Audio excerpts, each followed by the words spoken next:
Voilà, chers amis, nous arrivons à la fin de notre grande série qui a débuté au mois de janvier. On est fin février et on se prépare à rentrer dans une nouvelle saison avec joie ou avec moins de joie. Et donc aujourd'hui, c'est un petit peu le temps récapitulatif de tout ce qu'on a vécu depuis janvier. Ça fait du bien des fois de relire ce qu'on a vécu depuis un certain temps, spécialement dans ces grands temps où on a quand même vécu pas mal de choses. Depuis Noël, on a quand même vécu c'est un peu les montagnes russes, je ne sais pas pour vous, mais on a vécu pas mal toutes les couleurs de l'arc-en-ciel, tous les sentiments, toutes les émotions possibles et imaginables. Bon, ben voilà, on en est là aujourd'hui. On a voulu vivre cette série avec Marie et accueillir Marie, voici ta mère, selon les paroles de Jésus à la Sainte Vierge, au pied de la croix. Pardon, les paroles de Jésus à Jean. Voici ta mère, et en présence de Marie. Au moment où on se situe sur la croix, c'est l'extrémité même de la mission du Christ. Et c'est là que Jésus, dans ces conditions extrêmes, confie la Sainte Vierge à l'apôtre Saint Jean. On a voulu accueillir Marie comme cette présence consolante, cette présence qui vient nous encourager lorsqu'on a besoin de se jeter dans les bras d'une mère, qu'on est blessé, qu'on est perdu, qu'on ne sait plus où on s'en va, on se jette dans les bras de la maman. Souvenez-vous, je vous avais partagé mon témoignage à l'âge de 7 ans quand je me suis cassé le bras droit en tombant de bicycle et j'ai couru chez ma mère avec un bras en accordéon sur le bicycle. On se demande comment je pédalais, mais en tout cas, j'avais bien su trouver les manières de retrouver ma mère pour aller me faire consoler et surtout pour aller à l'hôpital. Voilà, Marie est cette présence consolante qu'on sait toujours trouver. Marie, c'est aussi cette présence active. Le deuxième dimanche du temps ordinaire, on a entendu les noces de Cana. Présence de Marie très discrète aux noces de Cana, mais une présence de Marie très puissante. Elle va initier, elle va lancer son fils dans son ministère messianique, dans son ministère public. Ils n'ont plus de vin. Et ça va provoquer tout le début de la mission publique du Christ. Tout cela parce que Marie est là, tout simplement, avec humilité, et elle a ce souci des choses concrètes. Et elle interpelle son fils à se lancer. Marie, c'est aussi cette présence qui a un secret parce qu'elle est capable de se laisser guider par la parole de Dieu. Comment Marie a-t-elle fait pour conserver cette béatitude qu'elle est la seule à avoir reçue, heureuse seule qui a cru à l'accomplissement de la parole qui lui fut dite. Marie a donc quelque chose de particulier pour se laisser guider par la parole. Et on avait fait cet exercice, souvenez-vous, de nous-mêmes nous demander c'est quoi la parole qui guide ma vie ? Quelle est la parole qui a été importante à un moment de mon existence, sur laquelle j'ai pu m'appuyer à un moment donné, qui peut-être encore aujourd'hui est une vision que Dieu me donne et que j'ai peut-être un peu oubliée. Et on avait prié sur cette parole. Souvenez-vous de cet exercice puissant que nous avons fait au cours de 3e dimanche du temps ordinaire. Marie, c'est aussi cette personnalité qui accepte de se laisser bouleverser, de se laisser changer ses plans pour mieux faire la volonté de Dieu. On avait entendu le témoignage d'Erwan qui nous avait partagé comment au cours de la retraite qu'il avait vécu il y a 1 an et ses plans foireux, Covid, confinement et tout ce qu'on a connu et tout ce qu'il a connu, lui ont permis de se rapprocher du Seigneur par la louange et finalement le confinement. Voilà comment le Seigneur, en changeant nos plans, nous permet d'entrer dans ses plans. Enfin, il y a 2 dimanches, on a prié en la journée mondiale de prière pour les malades pour demander des gestes de puissance. Et on a posé un acte de foi, souvenez-vous, à l'issue du « Je crois en Dieu » qu'on dit traditionnellement selon la formule liturgique. On a pris un chant de louange, on a acclamé le Seigneur, on a laissé cet acte de foi être véritablement exprimé dans la louange au fond de notre cœur. Et puis on a entendu dimanche dernier le témoignage de Laurence, qui nous a partagé comment cet acte de foi est venu la guérir dans son corps, profondément, dans cette guérison qu'elle a eue du côté droit et dans la nuque, qui était pour elle un signe fort de cette guérison d'une longue dépression qui l'habitait depuis des mois et des années. Voilà, le Seigneur continue de transformer nos vies. Il continue même de transformer notre manière de vivre. Et je voudrais aujourd'hui, c'est la récapitulation, puis vous vous souvenez qu'une bonne récapitulation, ça suppose un examen. Ben non, mais c'est pour voir si on a intégré ça. Ça que servent les examens normalement. C'est pas pour nous sanctionner, c'est pour voir si on a intégré. Mais je voudrais relire en fait ce que nous avons vécu à cette caractéristique de Marie. Marie, une femme qui porte une vision, qui porte une parole de vision pour son existence et pour l'existence même de tous les hommes, toutes les femmes. Les visions, ce n'est pas seulement pour les gens fantaisistes, les gens qui seraient particulièrement bien connectés spirituellement, les artistes ou quelques saints. Souvenez-vous de la parole, la prophétie du prophète Joël, « Je répandrai mon esprit sur tout être de chair. Vos fils et vos filles prophétiseront. Vos jeunes gens auront des visions, vos anciens auront des sages. Je ferai des signes sur la terre et des prodiges dans le ciel. » Prophétie de Joël, qui se réalise au jour de la Pentecôte. Et lorsque j'entends les guérisons que le Seigneur accomplit dans notre communauté chrétienne, je ne peux pas croire que ces temps ne sont pas encore accomplis. Ces temps se réalisent aujourd'hui. Ces temps continuent d'être l'accomplissement. Les temps sont accomplis, dit Jésus au début de l'évangile de saint Marc. C'est maintenant. Et donc les visions, frères et sœurs, sont pour nous. Elles nous sont données pour nous. Car qu'arrive-t-il quand nous n'avons pas de vision ? Que se passe-t-il quand nous n'avons pas de vision ? Je me souviens quand j'étais au secondaire et que je préparais mes travaux à la maison, on utilisait, à mon époque, c'est plus tout à fait ce qu'on fait maintenant, on utilisait des dictionnaires. Vous avez connu ça, vous, les gros dictionnaires, là, les gros machins ? Je pense que les jeunes au secondaire n'ont plus vraiment ça, hein, en tout cas. Donc on avait des gros livres qu'on appelait d'ailleurs des petits. C'était le petit Robert ou le petit Larousse, qui était énorme. On se demande pourquoi on l'appelle petit. Mais il y en a un que je préférais, c'était le Larousse. Peut-être que c'est pareil pour vous, non ? Il y avait des images dedans. Alors dans les révisions, ça faisait un peu de distraction. Il y avait des petites images pour nous consoler dans les grandes épreuves et les grandes rédactions qu'il fallait faire. Et alors il y a une image qui m'avait frappé, que j'ai retrouvée. Je ne suis pas particulièrement adepte de peinture, mais je me souviens avoir vu cette image qui m'avait frappé, la parabole des aveugles de Bruegel, qui est un artiste, un peintre de l'école flamande du XVIe siècle. Moi, j'étais juste touché par l'image. C'est en cherchant que j'ai trouvé que c'était lui. Ne vous inquiétez pas, je ne suis pas un expert de la peinture. Cette image est frappante. On voit ces aveugles qui tombent les uns après les autres, ou en tout cas le premier est déjà tombé, le deuxième s'enligne, le troisième est proche, et les derniers, ils voient tellement rien qu'ils ne savent pas qu'ils vont tomber.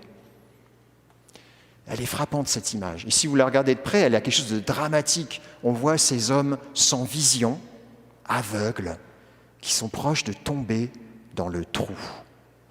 C'est le problème de l'aveugle. Et Jésus nous donne cette parabole de l'aveugle. Un aveugle peut-il guider un autre aveugle ? Ne vont-ils pas tous deux tomber dans le trou ? Alors là, il y en a plus que deux. Il y a toute une lignée qui va tomber dans le trou. Le problème de l'aveugle, c'est qu'il ne voit pas. Il n'a pas de vision. Et donc, il ne voit pas le trou. Mais le problème de l'homme sans vision, c'est qu'il ne voit que les problèmes. Sa vie devient un problème. Tout est problème. Il se laisse emporter par les problèmes de sa vie. Lorsqu'on n'a pas de vision, on vit, comme on dit, le nez dans le guidon et on voit tout ce qui ne va pas. Toutes les difficultés, toutes les angoisses de nos vies, les échecs. Bref, celui qui est sans vision tombe dans les trous de sa vie. Il ne voit pas, il s'effondre. Souvenons-nous à qui Jésus adresse cette parabole. On va revenir à il y a 2 dimanches. C'est intéressant de vivre les séries parce qu'on voit que Jésus fait du chemin et il nous fait faire du chemin. Eh bien, Jésus s'adresse à ces foules qui sont venues. Vous vous souvenez pas ? Qu'est-ce que sont venues faire les foules ? Écouter Jésus et se faire guérir. Des foules qui sont venues écouter Jésus et demander des guérisons. Et Jésus commence par les guérir, et ensuite il les enseigne. Et là, on est dans l'enseignement. On est dans le moment où il est en train de leur communiquer cette parole. Une parole qui n'est pas seulement, on l'a dit, une petite parole de consolation, c'est une parole de perspective, c'est une parole de vision qu'il leur donne. Jésus a accompli des signes du royaume en guérissant tous ceux et celles qui étaient là. Un passage nous dit, une force sortait de lui et les guérissait tous. Donc ils ont tous été guéris de leurs problèmes. Et s'ils étaient là, ils avaient des méga problèmes. Ils ont tous été guéris. Le problème majeur certainement de leur vie, comme peut l'être un problème de santé, un handicap, le fait d'être aveugle, estropié, lépreux, possédé, le problème majeur de sa vie est réglé. Et Jésus prend le temps de leur donner un enseignement de vision. Heureux vous les pauvres, le royaume des cieux est à vous. C'est comme ça qu'il commence. Et il continue avec cette parabole des aveugles.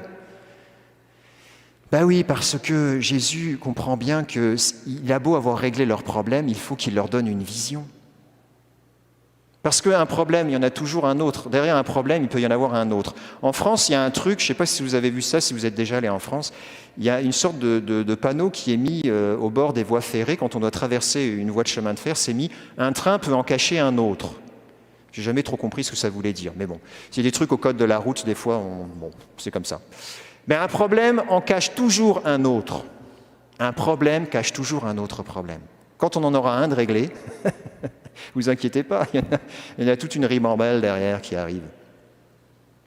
Alors si on a le nez dans nos problèmes, on l'aura toute notre vie. Le fait de porter une vision, de voir, et de voir le règne de Dieu, son royaume qui nous est annoncé, nous aide à lever le nez de nos problèmes. Le Seigneur n'est pas venu régler nos problèmes. Il est venu nous communiquer la vision du royaume. Et il nous la donne en sa personne, cette vision. Il ne nous dit pas comment faire. Le comment faire, c'est nous qui allons le trouver par la puissance du Saint-Esprit. Mais il nous montre la visée vers laquelle nous sommes appelés. Et la deuxième lecture que nous avons entendue dans la lettre aux Corinthiens à ce titre nous donne la vision que Paul porte au dernier jour. Quand cet être mortel aura revêtu l'immortalité, alors se réalisera la parole de l'Écriture. La mort a été engloutie dans la victoire. Ô mort, où est ta victoire? Ô mort, où est-il ton aiguillon? Voici une vision de victoire définitive de Dieu sous l'angle de la perspective de la victoire sur la mort. Voici la vision que porte Paul et qu'il communique. Ô mort, où est-elle ta victoire? Le problème donc de l'aveugle, c'est qu'il manque de vision pour lui-même. Mais il y a un autre problème. Si nous sommes aveugles pour nous-mêmes, nous sommes aveugles aussi pour nos frères et nos sœurs. Nous ne pouvons pas les aider. Et c'est la suite de la parabole que Jésus donne, même si on ne les a jamais tellement liées, je me permets de les lier, moi je pense qu'elles sont liées. Comment peux-tu dire à ton frère, frère, laisse-moi enlever la paille qui est dans ton œil, alors que toi-même ne vois pas la poutre qui est dans le tien? Allez y voir quelque chose, vous, avec une poutre dans l'œil. Allez aider votre frère qui, lui, a une simple paille avec une poutre dans votre œil. Si vous êtes aveuglé par la poutre, comment pouvez-vous aider celui qui est légèrement aveuglé? Nous ne pouvons pas aider nos frères et nos sœurs si nous sommes dans nos problèmes. Souvent, on lit cette parabole dans un contexte moral. On estime que c'est le péché qui nous empêche de bien agir et que on veut corriger notre frère alors qu'il faudrait se corriger soi-même d'abord. Je voudrais que nous la lisions dans une perspective eschatologique, c'est-à-dire dans la perspective de la vision ultime, celle du ciel. Si je suis dans mes problèmes, si je ne laisse pas la vision de Dieu venir donner une perspective à ma vie, comment puis-je guider mes frères et mes sœurs? J'ai entendu cette semaine le témoignage de Marie de Thetford Mines. Est-ce que Marie est là? Elle n'est peut-être pas encore arrivée. Marie, je lui ai écrit ce matin un courriel. Comme souvent, vous savez, quand je cherche un témoignage pour la messe, je m'y prends jamais trop d'avance. Mais Marie, je lui ai écrit ce matin à 6h du matin. Elle m'a répondu à 6h30 du matin. Et elle m'a dit, ben oui, je vais venir à la messe ce matin, je ne suis jamais venue, c'est la première fois, je vais venir. Bon, elle doit être en route ou elle est arrivée, puis elle est discrète, c'est correct. Marie m'a partagé un beau témoignage suite à la messe qu'on a vécue la semaine dernière. Je vous lis son témoignage. J'ai écouté via Facebook hier la messe dominicale de votre paroisse pour la première fois. J'ai été très touchée par le Saint-Esprit. Oh, que je suis reconnaissante. Mon mari et moi avons perdu un fils il y a 11 ans. Comme bien des couples qui ont vécu ce deuil terrible, notre relation de couple a souffert. Hier matin, j'étais devant le Seigneur avec toute cette souffrance qui est là entre nous depuis plusieurs années. J'étais si souffrante et je me suis mise à louer Dieu avec vous, avec ces beaux chants. J'ai écouté votre prédication Et dans mon plexus où se logeait toute cette grande peine, ça s'est apaisé. J'ai vécu le reste de ma journée dans la paix et la nuit a aussi été spécialement paisible. Et je me réveille ce matin pleine d'amour pour mon mari et apaisée. J'ai même rêvé à mon fils et c'était un rêve bien doux. Et je sens que mon orientation de vie sera de plus en plus une vie de prière. Je suis à la retraite, ça se prête bien. Merci Seigneur, je n'ai pas d'autres mots. Voilà un témoignage à la fois renversant et à la fois très simple. Marie a suivi une messe en ligne, je ne sais pas comment elle a connu notre messe en ligne, elle est tombée dessus, elle l'a suivie et le Seigneur est venu la visiter dans ce qui l'a bloqué, dans ce qui l'empêchait, dans un méga problème de sa vie, dans une difficulté qu'elle vivait. Et le Seigneur lui redonne une perspective, et pas seulement à elle, il redonne une perspective à son couple. Elle est capable de marcher de nouveau avec celui avec qui elle partage sa vie, avec son mari. Mes frères et sœurs, c'est pour ça que le Seigneur veut nous redonner de la vision, pour que nous nous relevions et que nous marchions avec nos frères et nos sœurs, et que nous arrêtions de regarder le nez dans nos problèmes, notre vie de cette perspective-là. Marcher avec nos frères et nos sœurs. Comment pouvons-nous entretenir, recevoir cette vision? Je voudrais nous donner un geste concret pour vivre cet accueil de la vision dans nos vies. Ce n'est pas simple de voir clair dans nos vies. Ce qui nous aide, il y a 2 éléments. C'est la louange.